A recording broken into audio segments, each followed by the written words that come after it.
సభకు కొలిమి సలాములు. ముందుగా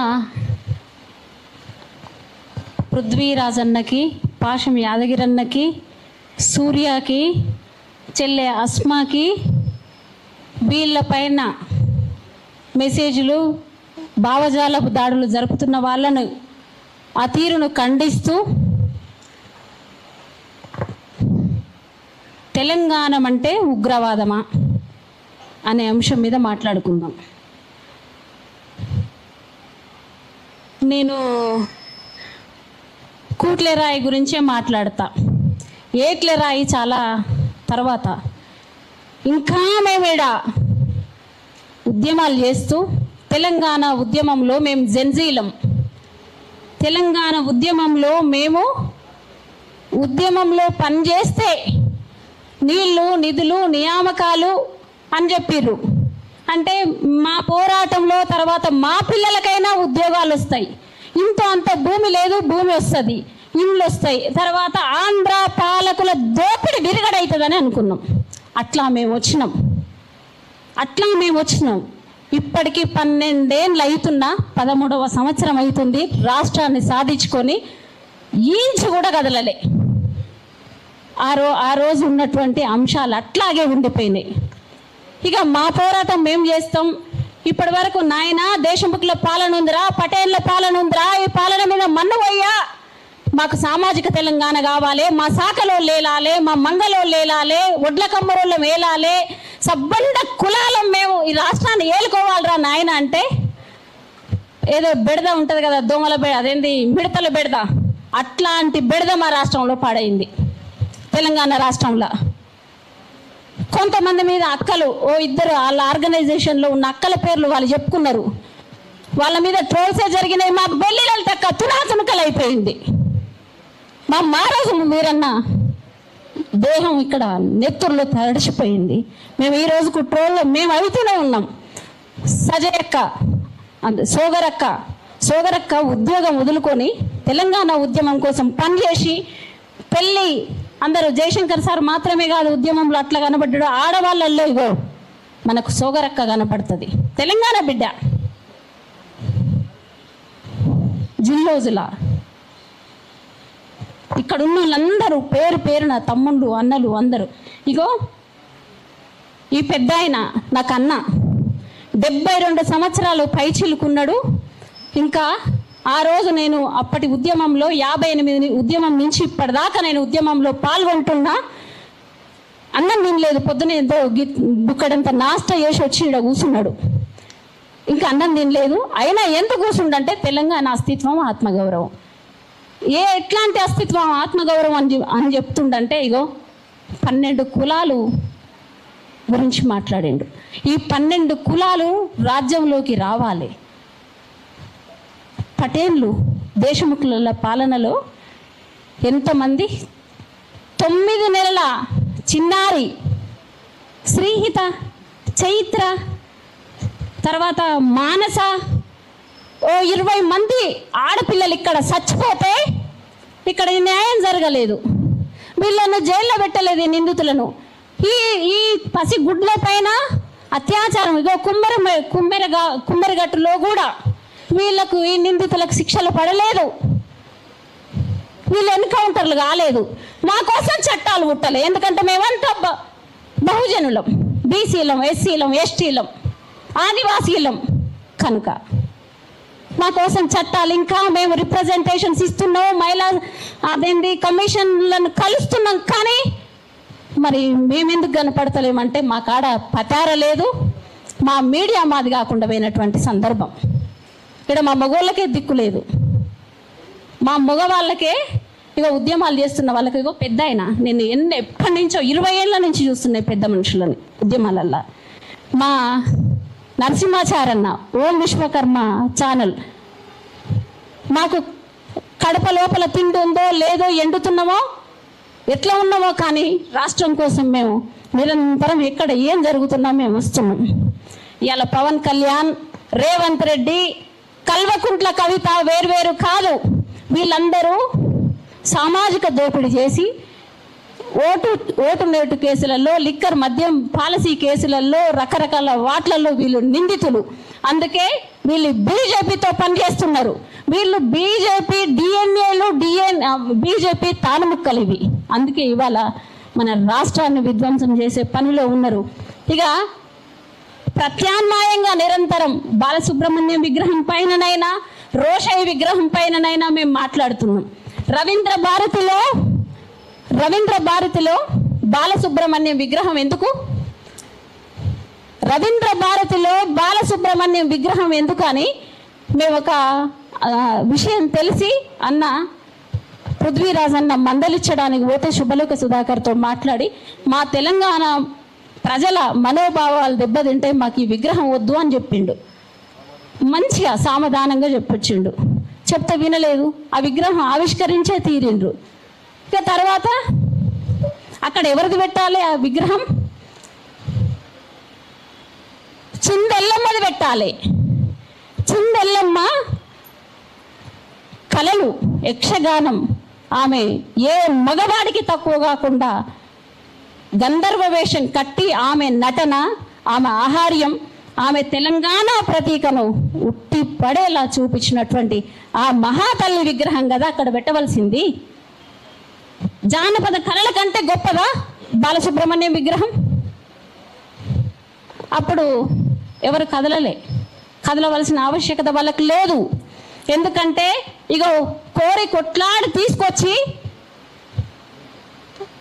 మొదటి ముఖ్యమంత్రిని ఎన్నుకున్నప్పుడే ఇగో ఆయనే దారులు తీసిండు. ఇవాళ రేవంత్ రెడ్డి మీద 10 మనం కాకపోతే 1000 కూడా మాట్లాడాలి. నాకు చుట్టం కాదు, పక్కం కాదు, పాలోడు కూడా కాదు.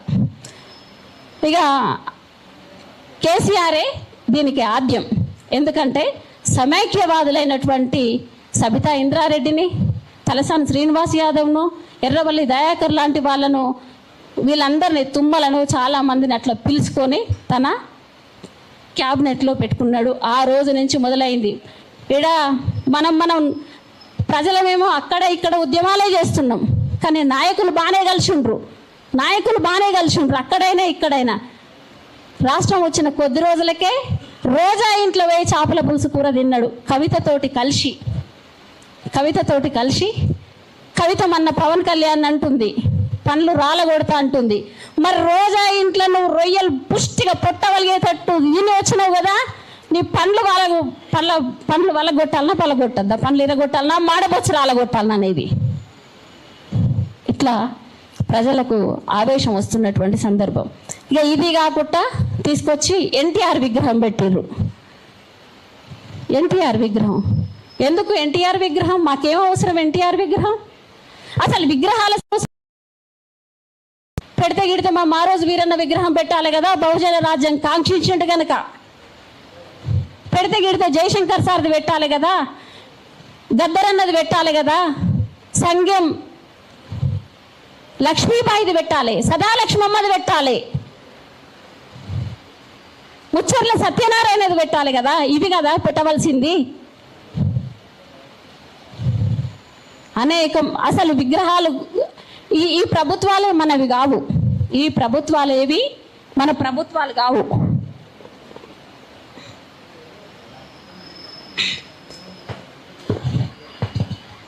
పృథ్వీరాజ్ అన్నకి ఈ వేదిక నుంచి ఒకటి చెప్పదలుచుకున్నా. అన్న, మనం ఇప్పుడు ఇంత ముందుకు మన అన్న పాట పాడుతూ చెప్పినటువంటి దాంట్లో కూడా పెద్ద మనిషి అన్న చెప్పినటువంటి విషయాలు, లేకపోతే తర్వాత మాట్లాడే జెన్జీలు, మీరందరూ అసెంబ్లీకి పోతారా? పోదాం. మార్వాడి ఉద్యమం చేయొద్దంటుండు పవన్ కళ్యాణ్. మార్వాడి ఉద్యమం తప్పకుండా చేస్తాం. మేము 1996 నుంచి మొదలుపెట్టినాం. కరపత్రాలు వేసి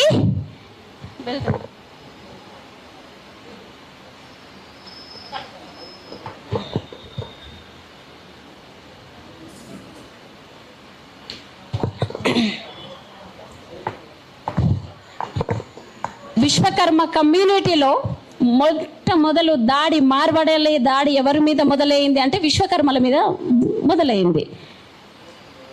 ఆ దాడి ఎక్కడి దాకా వచ్చిందంటే ఫస్ట్ సొమ్ములు, ఆభరణాలు, జయలూకాస్ వచ్చింది, ఎన్ని షోరూమ్లు ఉన్నాయో మనందరికి తెలుసు.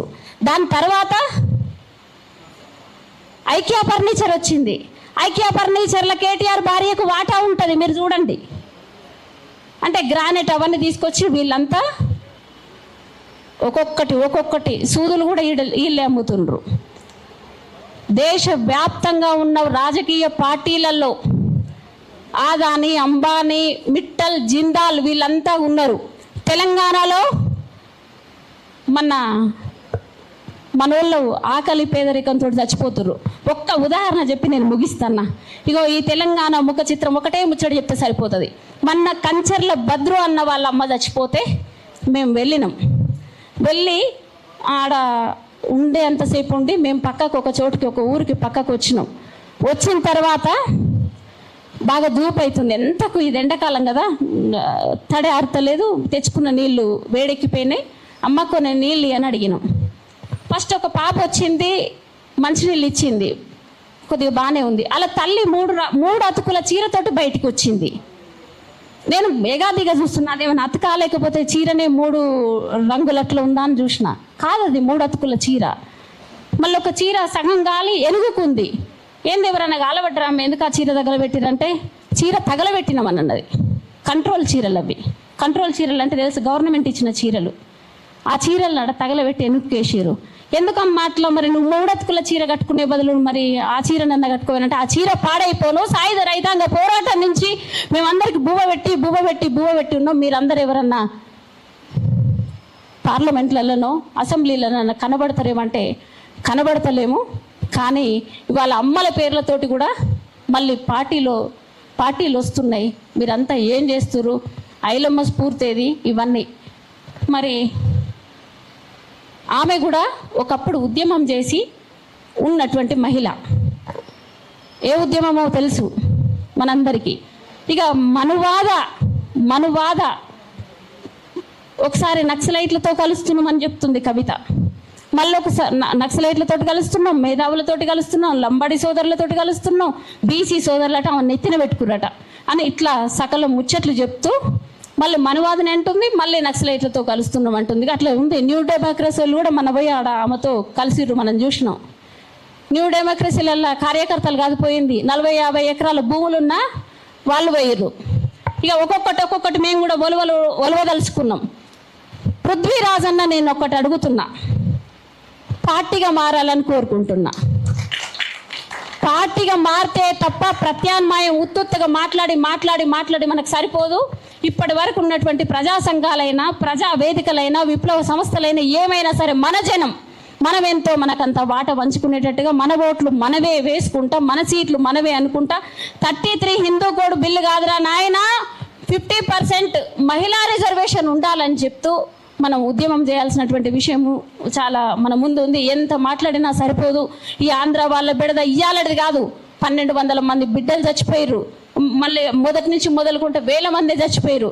ఈ తెలంగాణ ఉద్యమంలో కనిపించేది కొంతమందే, కానీ తెలంగాణ వచ్చిన తర్వాత, రాష్ట్రం వచ్చిన తర్వాత విశ్వకర్మలు వేలల్లో చచ్చిపోయారు, పద్మశాలీలు చచ్చిపోయారు, వృత్తులు లేక చచ్చిపోతున్నారు, ప్రత్యామ్నాయం చూపిస్తలేరు.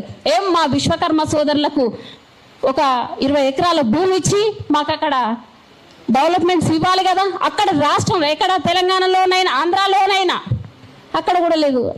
వాళ్ళు ఏం మాట్లాడుతున్నారంటే ఇంకా కూడా మీరు తెలంగాణ 10 ఏళ్ళ తర్వాత కూడా 12 ఏళ్ళ తర్వాత కూడా తెలంగాణ రెచ్చగొడుతురని మాట్లాడుతున్నారు. మేమేం రెచ్చిపోవట్లేదు, మా పనిలో మేమున్నాం.